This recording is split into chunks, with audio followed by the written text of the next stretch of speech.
¿Sabes lo que es el extraperlo? El extraperlo te lo... ¿Quieres que lo cuente? No. A ver, os lo cuento primero por si os resulta de interés. Vamos a ver, cuando fue la época de la guerra, eso sí que me lo contaron, en la época de la guerra faltaban productos, ¿no? Entonces tenían las cartillas de racionamiento, que le daban, pues eso, 1 kilo de no sé cuánto y tal. Entonces había gente próxima al poder que en vez de recibir el kilo de patatas o el kilo, bueno, patatas no era, creo que eran habas, bueno, no sé lo que era, pero aceite, creo. Y entonces recibían más y lo vendían, eso es el extraperlo. Entonces eso también se hizo más en las zonas fronterizas. Por ejemplo, Galicia está en la fronteriza con Portugal, por lo tanto se comercializaba con Portugal y se permitía, no, o sea, la gente, la de la frontera, pero toda la frontera, todos los pueblos de la frontera, bueno, y eso en Francia igual, o sea, es que también con Francia igual, de hecho, los puertos francos nacieron de eso. Entonces, la cuestión es que primero comercializaban, extraperlaban con los productos que tenían, ¿no? Por ejemplo, mi abuela le daban un cupo de gas para los barcos, ¿no? Mayor que, o sea, cantidad. Y siempre le daban más. Y entonces había armadores y bueno, armadores eran dos solo, pero bueno, armadores, que luego eso sí yo lo vi, que se ponían de acuerdo con el poder. ¿Quién era el poder en aquel momento en el mundo del mar? Pues el contramestre, que le daba el cupo. A cambio le daban por atrás dinero, pues a lo mejor, yo qué sé, 100 pesetas, pero claro, esa gente ganaba poco. Entonces promovía que tuvieran más gas y ellos lo vendían por otra parte. Entonces era una economía de avance, de supervivencia incontrolada y para favorecer más. O sea, ese es un círculo que te traga, ¿no? Porque te hace ser esclavo de la situación de proximidad al poder a cualquier precio. Y en el fondo es corrupción también. Hombre, claro, es el principio de la corrupción. Y eso fue...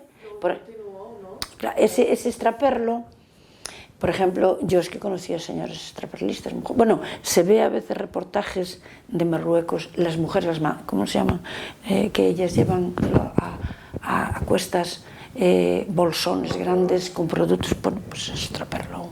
Pero el extraperlo, vivir en esa ilegalidad y en esa corrupción, luego ya tenían las vías, fueron los mismos que luego se pasaron al contrabando de tabaco,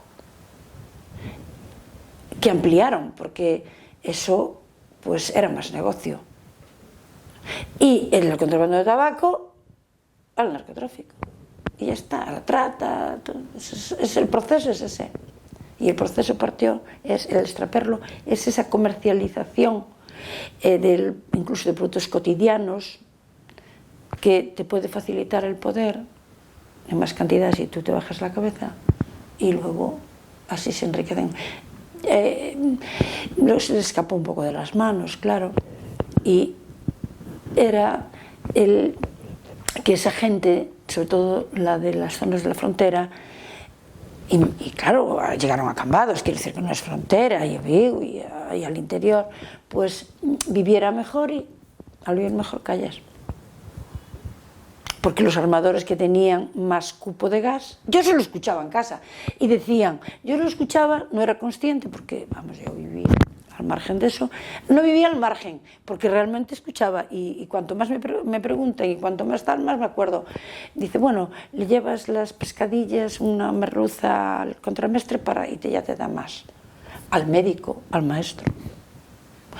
Lo que pasa es que el médico y el maestro, yo sí que he preguntado, porque en clase, por ejemplo, mi abuela decía que en su casa quería que hubiera para los ricos y para los pobres, que era el principio de solidaridad. Digo, pues no os digáis que ahora yo soy solidaria, porque si he escuchado eso de alguna forma lo sabía, o sea, yo lo veía de otra forma, ¿no? Entonces traían a gente, porque la gente iba a trabajar al campo gratis, por la comida, por la comida. Y yo, como eso ellos lo hablaban, incluso después, bueno, ya de mayor, unido a todo lo de estudiar, pues escuchaba, es que señor Arturo, decía papá, señor Arturo, que era el que, ¿cómo se llamaba? Bueno, el que cuando papá llegaba con los barcos y las redes y había que coserlas porque alguna tal, tenía un nombre, esas personas tenían un nombre, ya me acordará. Y, ¿Los tejedores? No, los tejedores, no, son las rederas, eso es la redera, pero los que se encargan de ese conjunto, de que todo el barco a la tarde esté todo lo que necesita el barco, son... No, tienen otro nombre, era el... bueno, no me acuerdo ahora. Y ese señor bajito, que yo, claro, me llamó la atención porque siempre hablaba bajito, además decía, señor Arturo, fíjate, qué pena cuando la guerra, que lo tuvieron en San Simón, en una isla, en Lazareto, ahí cerca, en la ría de Vigo, y qué haría él de mal. Y entonces venía y le decía, señor Arturo, yo me acuerdo de eso, pero en aquel momento, como iba a jugar, después jugaba, señor Arturo, ¿y qué le decían?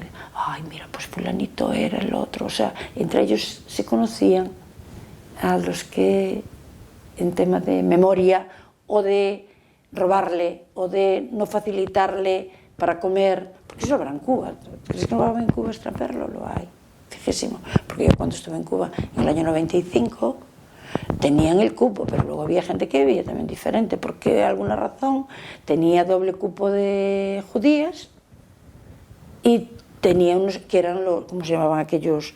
Los restaurantes que iban poniendo, que ahora están legalizados, los paladares. Que yo, como vivía todo eso, cuando fui, fíjate que en el año 25 yo tenía 40 y pico de años, y resulta que yo no era capaz de ir a los paladares, no era capaz. Como no soy ahora de, por ejemplo, yo en Cambados, siempre me pasa esto, si sé que una tienda es de un narcotraficante, yo allí no entro, porque cuando asumí bueno, primero porque estaba educada en que eso no era gente honrada, y eso me pesó, pero cuando asumí la presidencia de la Asociación de Lucha contra el Narcotráfico, por ejemplo, me tocó la dirección del centro. Tremendo, un trabajo tremendo. Y entonces lo primero que ya asumí, porque claro, es que veía de unas direcciones que yo entendía, entonces fue que dije, lo primero se compra en el pueblo, porque iban a comprar a Pontevedra, porque a los maestros le pagaban poco y también le favorecían el extraperlo con libros y con... Y yo, claro, yo fui la generación que hemos roto todo eso. Dejemos hasta aquí, Hasta aquí no, es que yo no podía entender cómo, bueno, no podía entender aquello. Decía, pero vamos a ver, se compra un libro en tal librería para que luego te den a ti 3.000 pesetas. ¿Pero esto qué es? O, bueno, una compañera, eso tardó, porque una compañera mía, que luego se fue a un colegio que tenía comedor escolar, pero bueno, estoy hablando a lo mejor hace 15 años, el de los pollos para el comedor escolar, para por su casa dejar una casa de pollos para ellos, ¿pero esto qué es? Y eso fue producto de ese tipo de traperlo, de educación, ¿no? Entonces, yo dije, se compra aquí, organizamos todo, precios, y entonces, al lado del colegio había una librería, una papelería, los libros de texto, todo, ¿no? Que era uno también, se iba a comprar. Entonces yo entré a preguntar si viniera, no sé qué, yo no conocía a aquella gente, o sea, la habían puesto hacía poquito. Entonces una, otra, tal. Entonces, a la salida de allí, tenía una señora esperándome, que me gustaría saber quién era, porque nunca, no la recuerdo. Y era de 2 kilómetros de mi casa, te quiero decir que debería. Pasa que allí he trabajado, vivido, hemos promovido el trabajo de las mariscadoras, hemos hecho escuelas, limpiado las playas en organizaciones internacionales para la contaminación, en fin, he sido ese tipo de profesora, ¿no? Entonces esta señora me dice, ¿y usted es la que está en contra del narcotráfico? Sí, claro. ¿Usted es Carmen Durán? Sí. ¿Y usted, y cómo va a ese sitio? Fíjate, si se fija el pueblo. Y le dije, es que determiné que se compraba en las del pueblo. Me dice, ¿y usted sabe quién es el dueño de eso? Dijo, pues no. Y dice, pues hace 3 días lo llevaron para la cárcel, es el de esa casa. Dije, no me digas. Sí, lo averigüé. Dijo, pues no se preocupe. Lo averigüé. Al día siguiente convoqué un claustro y dije, orden de que en este sitio no se compra, ya por esto se cierra. Entonces, contrastando con más gente que estábamos involucradas, no tan directamente, pero tal, sí se fijaban. Entonces ya en mi casa, mi madre, que sabía que su hija estaba poniendo, mi madre me apoyó siempre, en un momento que había que decidir que mi hermano amenazado, tal, dijeron, no vamos a bajar la guardia, tenéis todo el apoyo nuestro.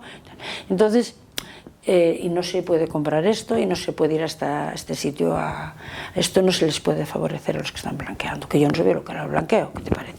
Yo no sabía yo, porque paralelamente en la asociación no solamente apoyábamos a las madres, a los padres buscábamos los centros y a dónde dirigirnos, sino que hacíamos prevención informando de lo que eran y las consecuencias de las drogas. En 30 años, esto fue en la operación Necro en el 90, 20, 31 van, ¿no? 10, 31.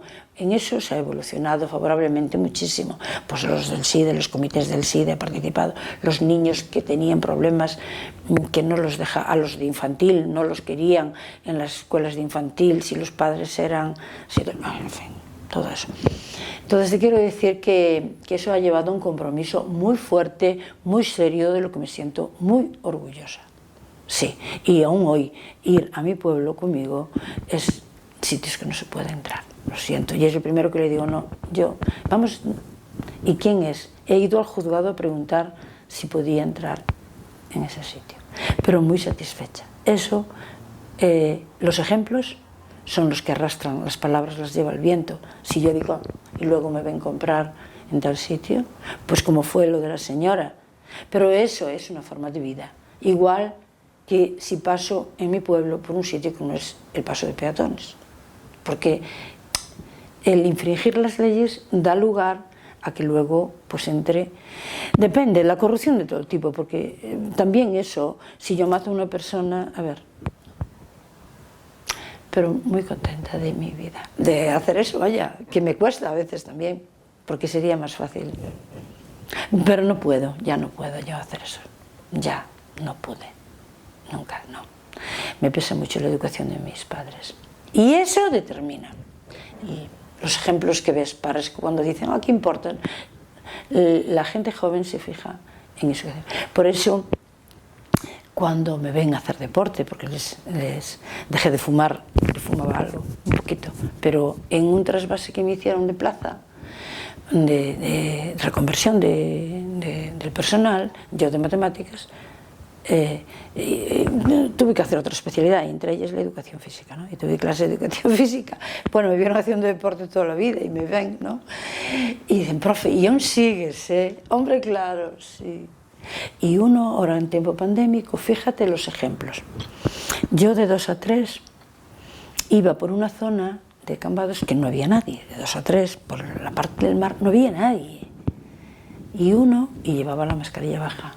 Un alumno que iba trotando por aquella zona me dijo, ponte la mascarilla, nos has explicado que el ejemplo funciona y tú no puedes no darlo ahora. Y un tío de 30 años por ahí, Fíjate, y le dije, pues tienes razón.